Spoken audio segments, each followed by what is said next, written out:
I want to share one more story relating to my origin story. I'm one of three sons. I'm the baby in my family. My oldest brother is a musician and artist in New York City, and my middle brother, he was a drummer and he was a producer and he was an agent. He was in bands in New York City.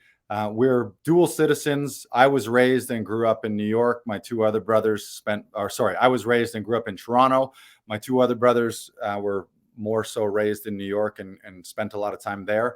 My middle brother, James, he was in several bands. He was drumming in several bands, creating his own music, writing his own music.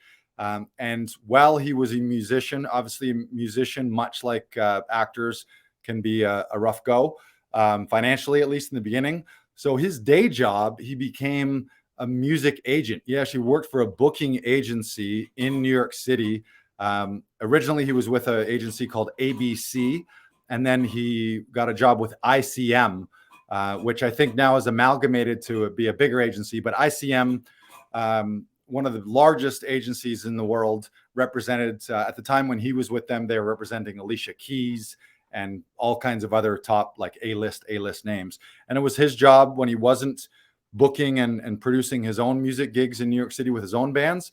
He was helping book these other super gigs for other people, living his dream. So my brother was 33 years old in New York, literally living his dream. At the time, I was living in Alaska and I was running a life insurance office.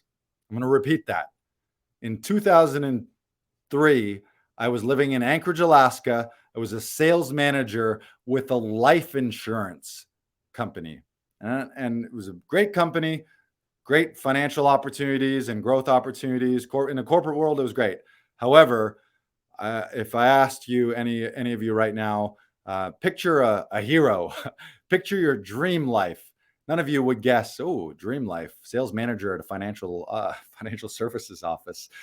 Meanwhile, my brother's in New York City, living his fucking dream, doing everything he wants to do, and fighting that fight. And every year he was getting bigger and better gigs and doing better financially.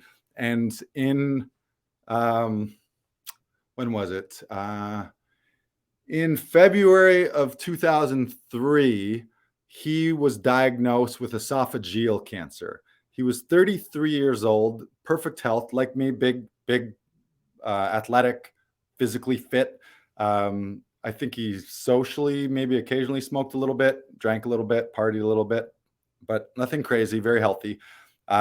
He was having heartburn and problems like, what do you call it? Like just gastro problems. And he went to the doctor and they did a scope, like a probe, and they found nodules on his esophagus, right at the bottom of his esophagus, top of his stomach, that were cancerous. And luckily, he was very healthy. It was so rare, like the average patient of an esophageal cancer patient is like a 68-year-old man. So for them to see it in a 33-year-old was very rare.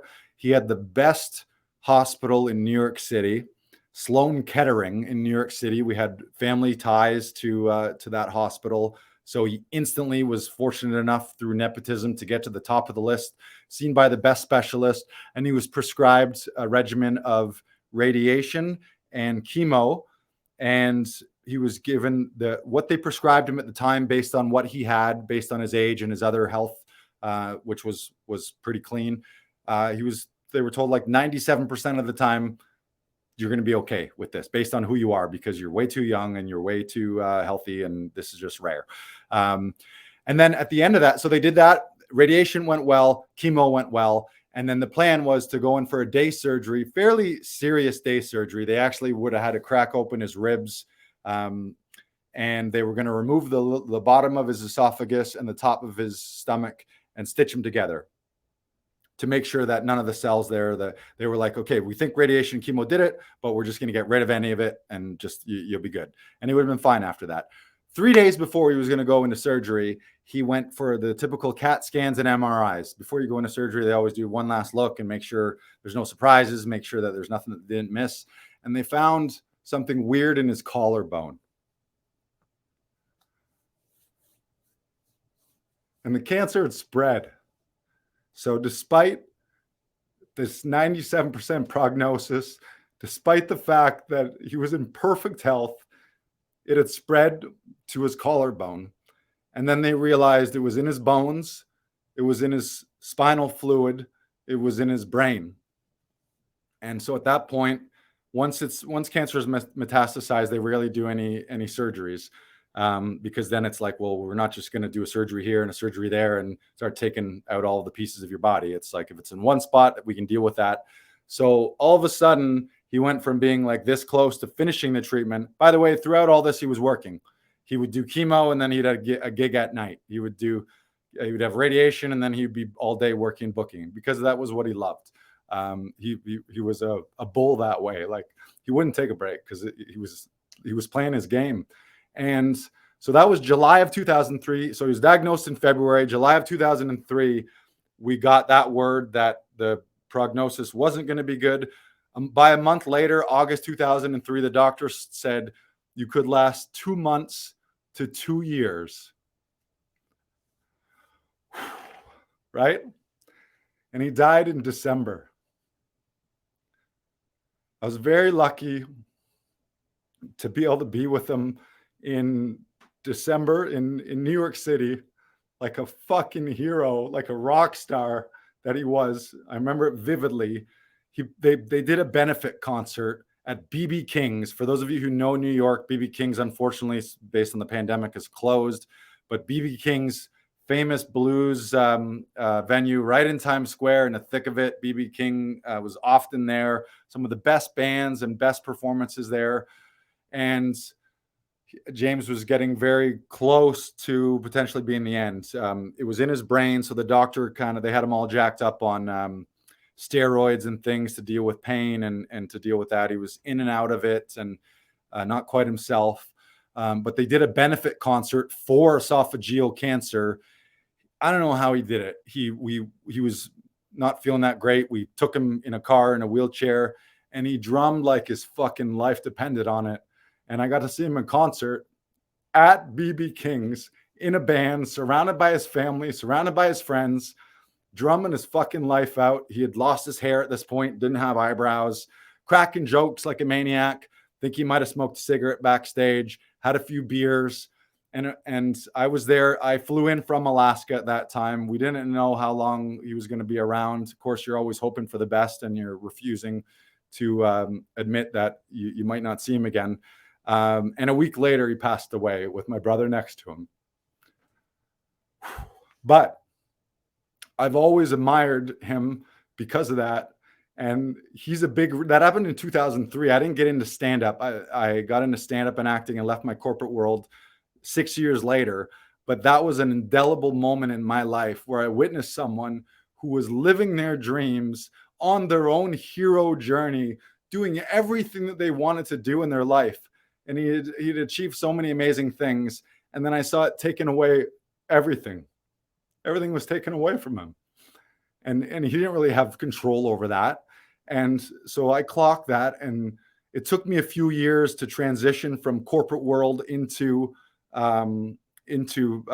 acting and performing. But I always realized, I was like, I don't ever want to die not having known I took a swing playing the game that I want to play. And in London, Ontario in 2009, I remember it vividly. I went to see 8 Mile and Notorious. That's Eminem's origin story movie, and Notorious B.I.G.'s origin story movie. Fucking great movies, great artist movies. I was so inspired by both of those movies, had the seed planted by my brother and his ordeal. And I had the moment where I was like, you know what? I'm either going to do this now and get into this. And at the time it was stand-up first. I started with some YouTube videos and then got into stand-up. Answered an ad, like a Craigslist ad, that said, so you want to be a comedian? And then that led to an amateur night, and I never stopped. But I had the idea of, I'm either going to do this now, or I'm going to die on my deathbed and be thinking, what would have happened to my life if I had attempted this? Why didn't I attempt this? And I had the idea of, like, I don't ever want to be one of those people who dies with regrets. I want to leave it all out on the table. And the lesson from my brother was that play your game. Play your game. Go down fucking swinging if you're going to go down, but play your game. Be in the game that you want to play as often as you can be in it. So if you're a person who's not in the acting world right now, start doing it. If you're a person who is in it, but you're 1 foot in and 1 foot out, and you're still holding on to that day job, get more into the game. And it's okay to strike out, and it's okay to die, because that's going to happen to all of us. But don't die without taking a swing. Take 3 big fucking cuts. Maybe you foul a couple off. Maybe you strike out. Maybe you hit a home run. But the thing that you want to do is make sure that you don't die with any regrets.